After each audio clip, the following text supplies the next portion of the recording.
Alle boodskappe wat ek gee, kom nie uit sekondêre bronne uit nie. Al die boodskappe wat ek gee, kom uit my eie Bybelstudienotas uit. Ja, daar is mentors wat my beïnvloed het, en ek was in verskeie Bybelskole en kweekskole gewees, maar nie een van hulle bepaal die basis van my lering nie. Alles wat ek met die mense deel ek vanuit die eie openbaringe, wat ek glo die Heilige Gees vir my gee, as ek die woord van die Here lees en bestudeer. Ek is baie versigtig om te sê dat God het vir my gesê, of die Heilige Gees het vir my gesê. Maar wat ek wel sê is, ek het tot openbaring gekom van sekere dinge in die woord. In elke openbaring wat ek kry, stroop met die konteks van die Bybel in geheel. As jy die Bybel agtertoe lees, en jy lees die Bybel vorentoe, jy lees die Bybel op, en jy lees die Bybel af, dan hoort dit wat jy preek, dit wat jy verkondig, moet dan ooreenstem met dit wat jy agtertoe gelees het, dit wat jy vorentoe gaan lees, dit wat jy opgelees het, en dit wat jy ondergelees het. Met ander woorde, dat dit wat jy in konteks sê, moet in konteks wees met die verlede, die hede en die toekoms, en dit moet Bybels ooreenstem met mekaar. Die Bybel sal nie homself weerspreek nie. Daar was vir ons gesê sola scriptura. Dit beteken die woord alleen. En dit wat ek vandag vir julle gaan deel, het ek getitel die misterie van bewaring.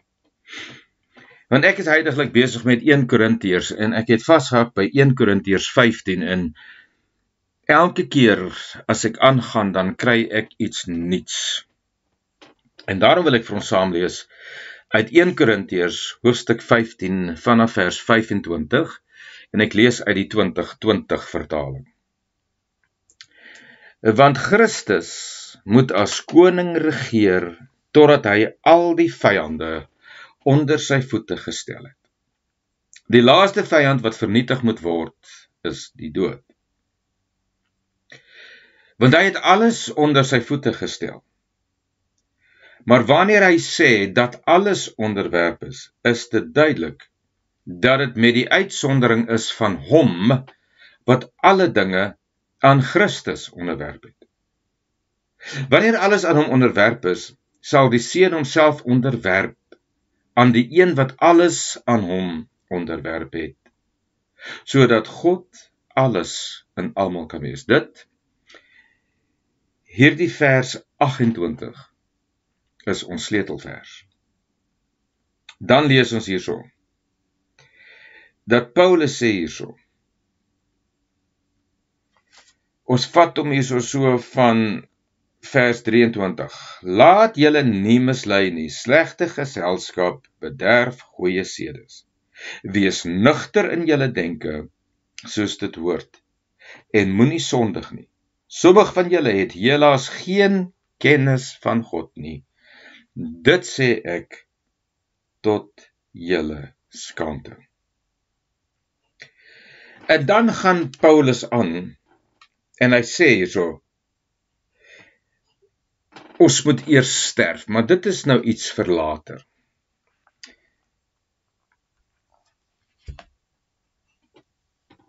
Wat hierdie teks vir ons sê, is iets baie belangrik. Nou, om ook die konteks van dit te kry, moet jy ook teruglees in hoofstuk 15. Ek gaan dit nie nou doen nie. Want ek het reeds 'n klompie boodskappe oor daardie voorafgaande verse gedoen. Maar kom ons kyk wat behels hierdie misterie van die beskerming.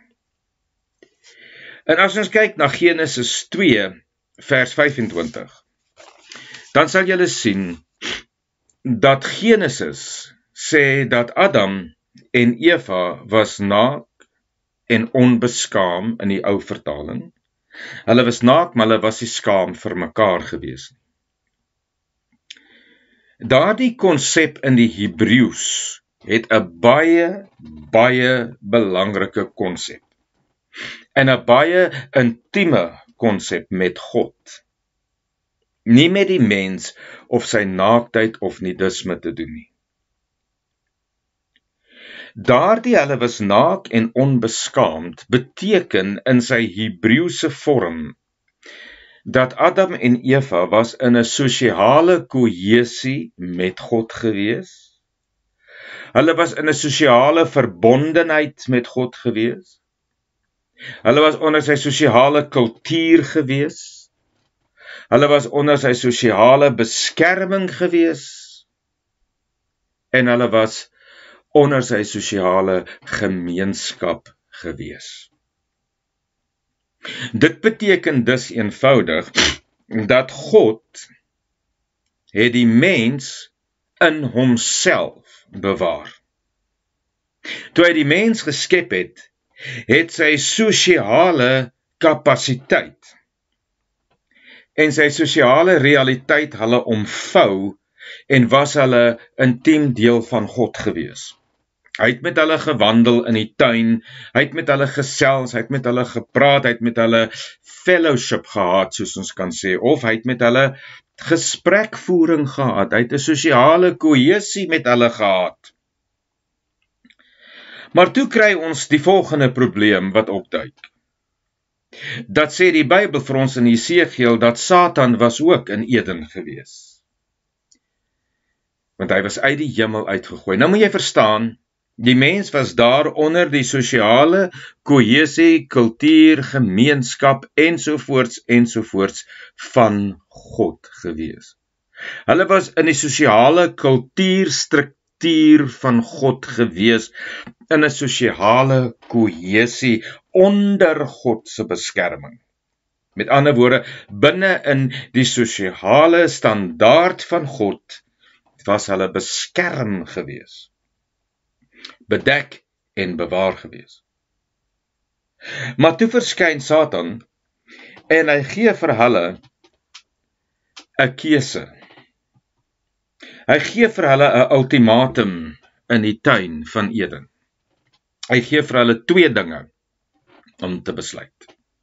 Hy sê die eerste ding waarmee hy hulle konfronteer, hy sê God wil nie hê julle moet wees soos hy nie, dat julle goed en kwaad kan ken nie.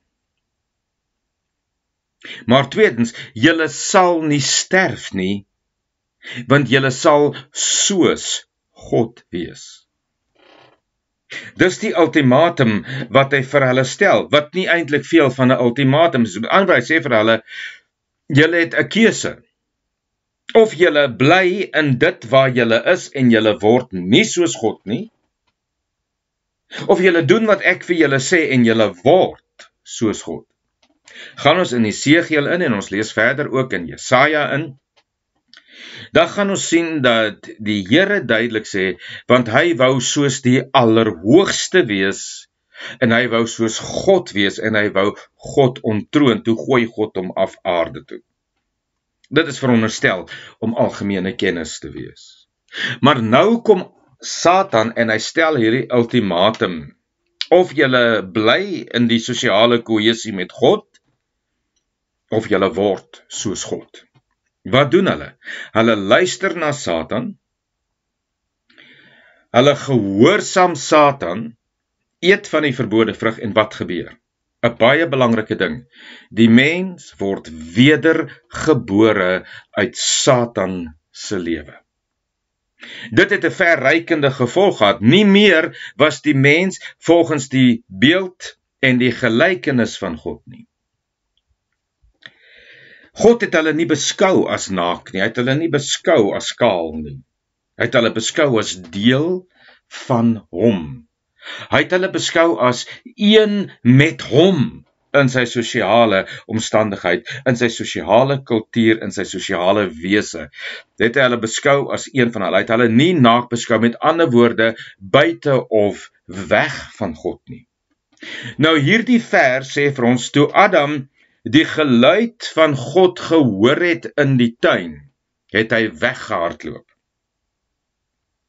So daar kry jy dat Adam het gevlug van die Here af, want hy was toe skielik bewus dat hy is nie meer deel van hierdie sosiale kohesie met God nie.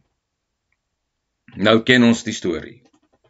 God jaag vir Adam en Eva uit die tuin uit, hy plaas gerubs voor die hekke en hy maak die tuin toe en die mens sterf vir God. Die mens word vir God dood. Nou is die mens nie meer na die beeld en die gelykenis van God nie. Nou is die mens na die beeld en die gelykenis van Satan. Maar reeds daar het God begin om 'n reddingsplan in werking te stel. Want hy sê vir hulle, hy sê so en hy parafrees soos hulle sê, tensy die mens eet van die boom van die lewe en in sy sonde bly, gaan ons hulle eerder wegjaag, want hulle is nou soos ons en hulle weet wat goed en kwaad is. En daarom sê hy hierdie wonderlike woorde.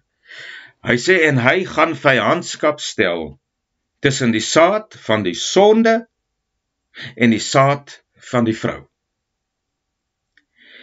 Reeds daar begin God sy reddingsplan initieer. Daar begin hy sy reddingsplan aktiveer. Hy sê, daar gaan, nadat Adam en Eva uit God se teenwoordigheid uit verdryf is, 'n saad kom, wat hulle gaan terugplaas in die beeld en in die gelykenis van God in. Dit vind ons baie duidelik. En nou vat God en hy sit die mens uit die tuin uit. En die volgende groot stap wat die Vader doen is, hy stuur die groot vloed, vernietig die mense, en dan begin hy met 'n hele nuwe mensheid, van vooraf, uit Noag uit, breek die vloek van die aarde, en van daai moment af begin die Here sy tweede beskermingsplan instel. Deur middel van die gelofte aan Abraham en Isak en Jakob, die gelofte van die saad. En as ons kyk na Galasiërs 3 vers 16, dan sê Paulus vir ons hierso, in Galasiërs 3 vers 16. Ek vat hom van vers 15 af. Broers, ek noem 'n voorbeeld uit ons daaglikse lewe. Dit is soos iemand se testament wat bekragtig is. Niemand maak dit ongeldig of voeg bepalings by nie. En die beloftes is aan Abraham en sy saad toegesê met 'n hoofletter. Daar staan nie aan die sade soos wat 'n mens na baie sou verwys nie, maar soos 'n mens wat na een verwys. En aan jou saad, dit is Christus. So wat die Here hier doen is, nou bring hy die tweede stap van bewaring vir die mens, in die gelofte en die belofte van die saad wat sou kom. Want hierdie saad wat sou kom, sou deur God in die mens geplaas word, en hierdie saad sou 'n hele omruiling in die mens se bestaan veroorsaak het. Hierdie saad wat God beloof, sou inderdaad toe 'n vyandskap word tussen die saad van die sonde, wat Satan is, en sê die Bybel vir ons in Efesiërs 2, die kinders van ongehoorsaamheid wat van nature kinders van die toorn was. Met ander woorde, die Here sê dat hierdie saad, Jesus Christus, gaan vyandskap stel tussen die sonde en dit wat die mens van God geskei het. die sonde. Dit wat die mens doodgemaak het vir God. Die saad Christus Jesus gaan vyandskap daar inbring.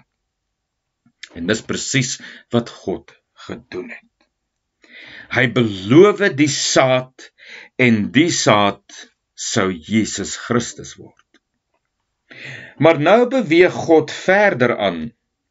Hy sê, nou het ek die gelofte gemaak van die saad, so nou is daar 'n mate van beskerming waar die Here die mens terugbring na hom toe, maar wat sal kom as gevolg van die saad, Jesus Christus, wat hy in Abraham genoem het. Maar nou intussen is daar nog 'n sondige natuur en 'n sondige gees in die mense, en die Here moet daardie gees onder dwang hou, en hy moet daardie natuur onder dwang hou, en daai natuur onder dissipline hou. So nou vat hy die mens met die belofte van die saad, en hy plaas die mens vir bewaring in die wet van Moses in. Nou kom die wet, en die wet omsluit die mens, en nou sê die wet vir ons, in Galasiërs 3, ekskuus tog hier van vers 24 af. Kom ons kyk, vers 20, Galasiërs 3:20. 'n middelaar beteken egter, dat daar nie net een betrokke is nie, maar God is een. Is die wet dan in stryd met die beloftes van God? Hoegenaamd nie. Want as daar 'n wet gegee sou word, wat lewend kon maak, sou die vryspraak eintlik op grond van die wet kon geskied. Maar die skrif het alles onder sonde ingesluit, sodat die belofte wat op die geloof in Jesus Christus gegrond is, gegee kan word aan diegene wat glo. Kom ons stop net vir 'n oomblik hier by vers 22. Die Here plaas die mens in die wet in vir beskerming, totdat die belofte van die geloof in Jesus Christus sou kom. Wat sê Johannes?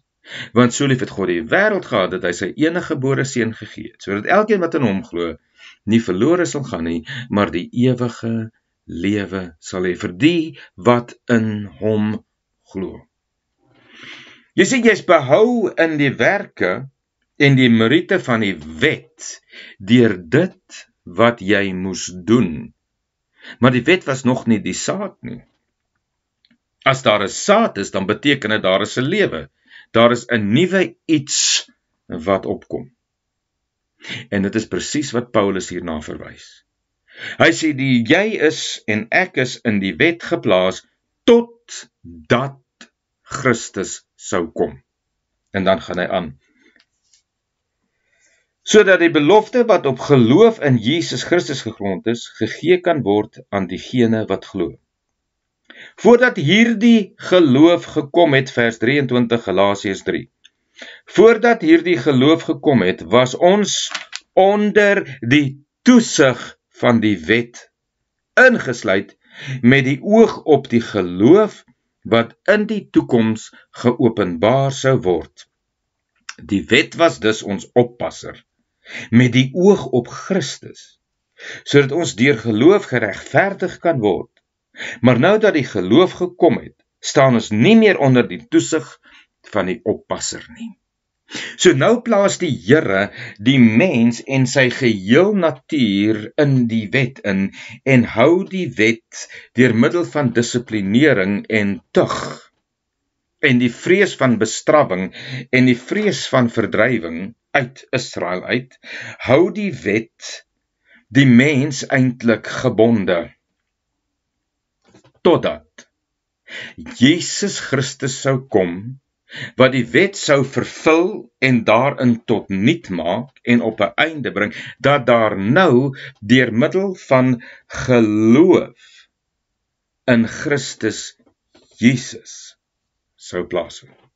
So nou hou die wet ons in bewaring, en nou dat Christus gekom het, nou gee die wet ons net so oor aan Christus Jesus.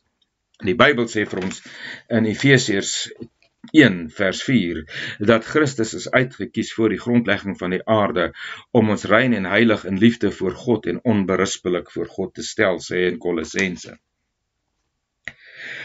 So die wet kon ons nie rein en heilig en onberispelik hou op grond van ons eie dade nie.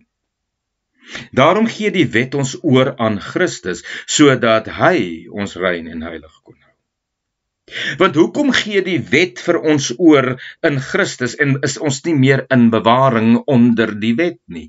Want nou, deur hierdie saad, Jesus Christus wat gekom het, gaan die sonde ter dood veroordeel word en jy en Adam tesame gaan ter dood veroordeel word.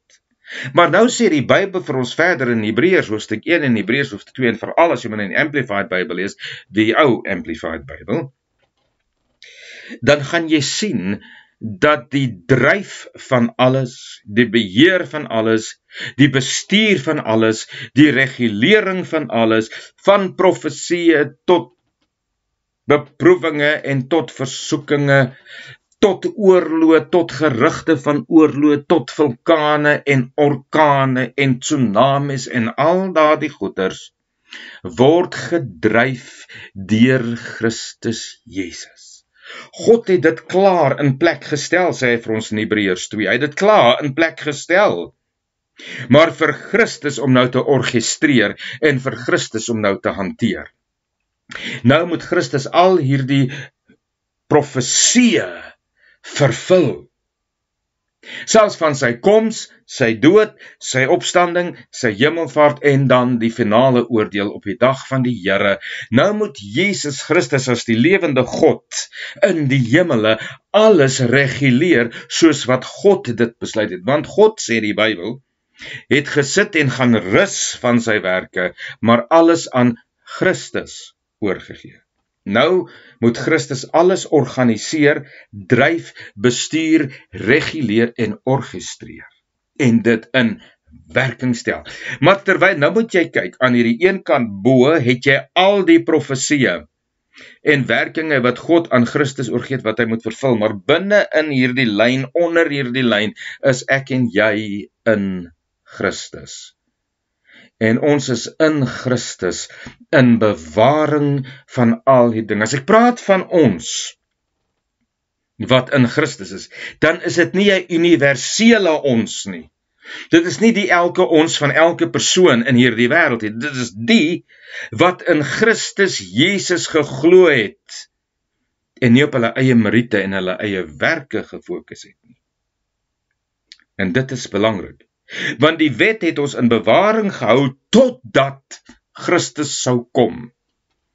Dat ons dan daarna, nadat Christus gekom het, ons deur ons geloof in Christus gered sal word. So die wat in Christus Jesus bewaar word, is die wat Jesus Christus as lewe bely het en weergebore is uit die saad van God uit, Christus Jesus. Nou hierdie wedergeboorte het plaasgevind toe ek en jy saam met Jesus op die kruis gesterf het, saam met hom dood was en saam met hom opgestaan het, ons wat Jesus Christus bely het, en ek wil dit nadruk, dat die oomblik wat jy Jesus Christus as Here en as Verlosser bely, dan bely jy dat sy kruis was jou kruis en sy dood was jou dood, en jy het saam gesterf, dieselfde dood, dieselfde oordeel, en saam opgestaan en saam opgevaar in die hemel en saam by God, in God, aan die regterhand van God nou is. Dit is wat jy bely. So, wat die wet nou gedoen het, kom ons recap gou. Die mens was gehou in die sosiale kultuur en die sosiale gemeenskap met God gewees. Toe deur ongehoorsaamheid word die mens oorgegee in die lewensmag van Satan en hy word die gees en Satan bewaar die mens in sonde en ongeregtigheid. Die Here vat die mens in sy sonde en sy ongeregtigheid met sy bose sataniese natuur en hy initieer die wet en plaas dit alles binne die wet en die wet maak ons toe. Die wet hou ons in bewaring en is ons tugmeester deur meriete en werke totdat Jesus Christus sou kom. En toe Jesus Christus kom, toe is dit nie meer die wet se verantwoordelikheid om ons te beskerm en te bewaar nie, maar toe word dit Christus, en ons word toe in Christus geplaas, Efesiërs 1 vers 4. En toe ons in Christus geplaas word, toe kom Christus en hy vat ons na die kruis toe, ieder en elke mens, en hy breek die sonde en vernietig die sonde van ieder en elke mens. Maar, tensy jy dit nie bely as dit wat met jou gebeur het, Christus is wat jou ter dood veroordeel het, dan beteken hierdie hele storie vir jou niks nie. Kom ek stel dit in beter Afrikaans. As jy nie bely en Christus aangeneem het as verlosser en saligmaker en weergebore is nie, dan beteken dit wat Christus gedoen het vir jou niks nie. Hy het al jou sonde verwyder, hy het al jou sonde vernietig, hy het Adam vernietig, daar is nie meer 'n sonde wat God aandink nie. Hy dink in terme van Christus. As hy na jou en my kyk as wedergebore kinders van die Here, kyk hy na ons in terme van Christus. Nie in terme van wat ek was en wat ek gedoen het, want hy sê, hy sal nooit meer, M-E-E-R, meer aan ons sonde dink. Dit is 'n finale seggenskap daai van die Here, ek dink nie meer aan jou sonde nie, ek dink nou net aan jou in die lig van Christus, Jesus as jou lewe. Nou vir ons wat wedergebore is, word in beskerming in Jesus Christus ingeplaas. En dan terwyl die Here Jesus se lewe en sy bloed en sy gees en sy natuur vir ons bewaar en beskerm in homself en ons in hom veilig beskut is in God, Kolossense 3, want ons lewe is in Christus in God verborge en hy is ons lewe en ons word geopenbaar saam met hom, bewaar Christus ons terwyl hy met die oordeele van die wêreld werk om alles tot op 'n einde te bring. En dan kom die volgende groot werking, die vernietiging van die dood. Maar nou moet jy verstaan, nadat die dood vernietig is, gaan daar 'n wonderlike basis van werkinge plaasvind. Maar tot en met daardie dood vernietig is, gaan daar 'n wegraping wees. En ons gaan na die hemele toe, ons gaan by God wees. Daar gaan ons beloning ontvang vir ons werke en ons verhouding en ons getrouheid aan Christus Jesus. Nie werke van die vlees nie, maar hoe ons met Christus omgegaan het. Daarom sê Paulus vir ons as die kerk moet onder mekaar beoordeel en onder mekaar oordeel, sodat ons nie onder die oordeel van God in die wêreld val nie. Want God gaan die wêreld oordeel, ter dood veroordeel, maar ons moet onder mekaar oordeel, mekaar regstel, mekaar bestraf en vermaan, sodat ons beloning kan kry, want God gaan nie vir ons besoek met dieselfde strafgerig as die ongeredde nie. Daai strafgerig op ons sondes wat Christus bely het, was klaar mee afgehandel in die kruis van Jesus.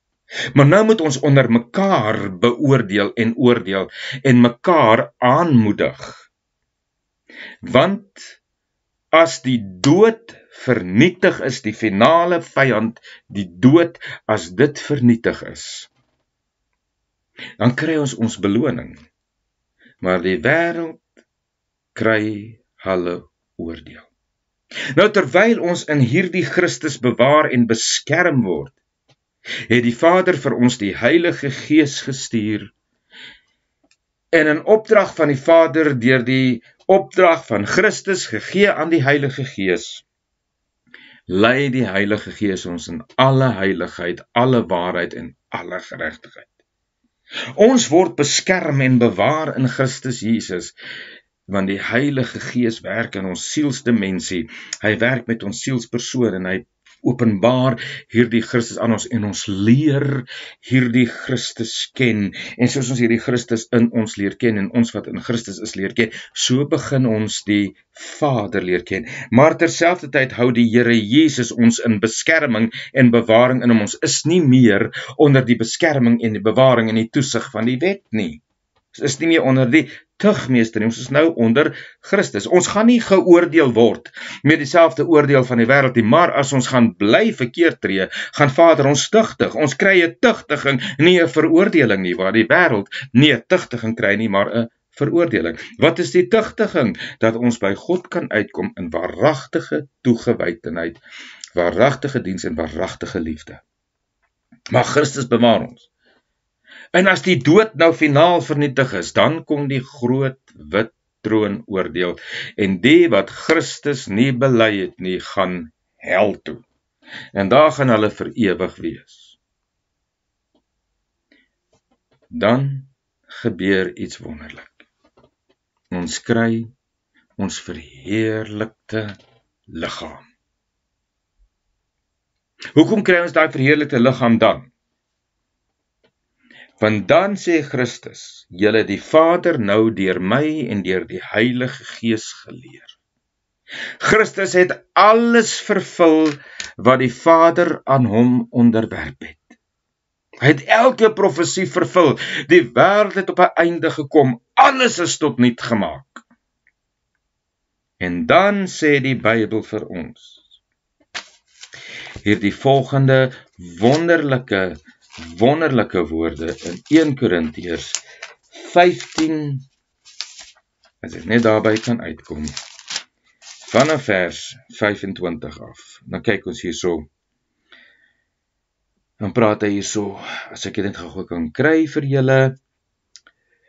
Wanneer alles aan hom onderwerp is, vers 28, sal die Seun homself onderwerp aan die een wat alles aan hom onderwerp het, sodat God alles in almal kan wees. Nou moet jy verstaan, kom ons stop dit gou vir 'n oomblik hier, en ek is besig om af te sluit. Dit wat in Christus nou is, waar hy in die hemele nou is God lewe.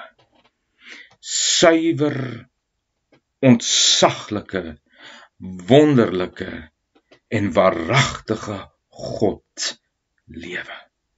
Dit wat God se lewe lewend maak. Dit wat die lewe van God is. Die samestelling van die lewe wat God is wat in Christus is wat in die Heilige Gees is wat in die Vader is. Maar daardie lewe het die Vader vir ons via Christus in ons kom plaas. Dat ons deur middel en via Christus hierdie lewe van God kan leer ken en daarmee saam God ons Vader kan leer ken. Want die dag as ons verheerlikte liggaam ontvang, geliefde, dis dan wanneer Jesus Christus, nadat hy elke profesie vervul het, elke vyand vernietig het, elke bose mag in die hel gegooi het, 'n nuwe hemel en 'n nuwe aarde gemaak het, dan vat hy homself en ons wat in hom bewaar was, deur sy gees, deur sy lewe, deur sy bloed, deur sy natuur. O, prys die Here. En hy vat alles net so, homself ingesluit, en hy gee ons terug aan God. En dan kom God, en hy vul ons met homself. En dan is dit waaragtig wat God wou gehad het, dat ons soos God sal wees. Want die Bybel sê, want wanneer hy geopenbaar word, sal ons wees soos hy is. Hierdie Christus wat ons bewaring gehou het, en nadat hy alles voltooi het, alles volbring het, alles vernietig het en 'n nuwe hemel en 'n nuwe aarde gemaak het, dan kry ons verheerlikte liggaam en alles word net so oorgegee aan God. En God homself kom vul ons met homself en kry ons weer die beeld en die gelykenis van God, soos hy dit bepaal het destyds in Eden. Jy sien, terwyl ons op hierdie aarde is, sê die Bybel, vorm die Heilige Gees ons na die beeld van die Seun van God. Dat ons aan die beeld van die Seun van God gelykvormig kan word. Want as ons aan die beeld van die Seun van God gelykvormig word, dis dan wanneer die God van die heelal, wat sy eie Godlewe in Christus geplaas het, as ons aan hierdie Christus gelykvormig gemaak is, en dit net Christus is, dan gaan God daardie lewe, wat hy in Christus die lewende God geplaas het, in ons kom plaas. Jy sien, want die beeld van die Seun van God maak ons ryp en berei ons voor om God in sy persoon in ons te kan kry, soos hy in Christus is. Dit is die misterie van bewaring. Sien jy, as 'n kind van die Here, wedergebore uit die saad van God wat Christus Jesus is dit nie net dat jy hemel toe kan gaan nie, maar daar is soveel dieper waarhede hieraan verbonde. My broer, my suster, ag, wil julle maar nie hierdie Jesus van Nasaret wegsmyt een kant toe gooi nie, man.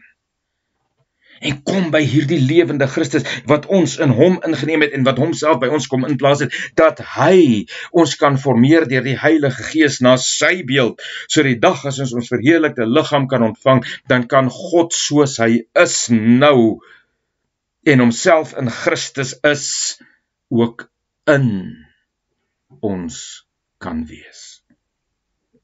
Dit is die misterie van bewaring. Al wat God wil hê, is hy wil hê dat ons op daai punt kom, dat eendag, dat hy ons met homself kan vul. Maar tot dat ons nie aan die beeld van sy Seun gelykvormig is, en dat Christus ons lewe is, en hy ons voorberei hierop, dat hy alles aan die Vader gaan gee nie, kan die Vader nie homself as sy eie persoon in ons plaas, soos hy homself as sy eie persoon in Christus geplaas het. Wat sê Jesus? Ek en my Vader is een. Soos die Vader lewe in homself het, so die Vader ook bepaal dat die Seun lewe in homself moet hê. Daai lewe saad is van die Vader God homself. Dis God wat vir God lewe gegee het.